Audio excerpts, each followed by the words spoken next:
In this tutorial, we're going to use our account to make sub-users and manage any existing sub-users. We begin by clicking the Account tab. Right now I see my name and my account history. If we wanted to change the email address or password, we could select this Edit option above, but I'll leave these alone for now. Before we go any further, we should probably think about why we would want to create a sub-user in the first place. Suppose we were responsible for creating members of a recruiting committee who could search through the applications and perform the types of ratings and assignments that we've seen in previous videos.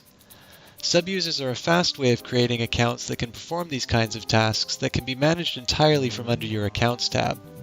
If this is the kind of user that we want, we can create one by clicking this link at the bottom.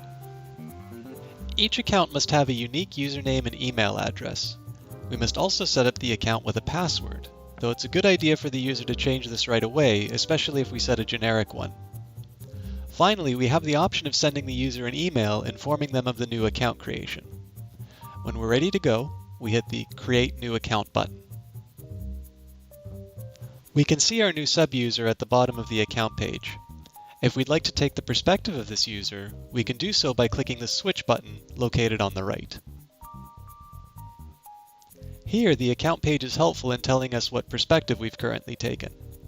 When we've finished whatever we needed to do from the current perspective, we can simply select Log Out to return to our original perspective. Finally, we can manage our sub-users by selecting Administer Sub-Users. These drop-down menus at the top are search parameters for our list of sub-users. Seeing as there's only one user, we'll leave these at the default settings this time. Because this is a test account, I want to remove it entirely from the system.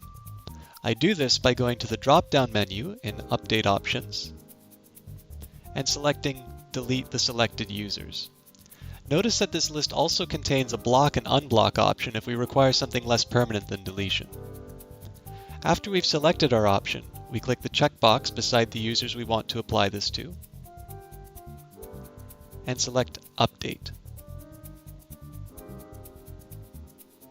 Finally, we're prompted to confirm our choice, which we do so by clicking Delete All. This completes the tutorial. For additional technical support, please follow the link below. For information on how to obtain HiRE, please contact the Canadian Economics Association.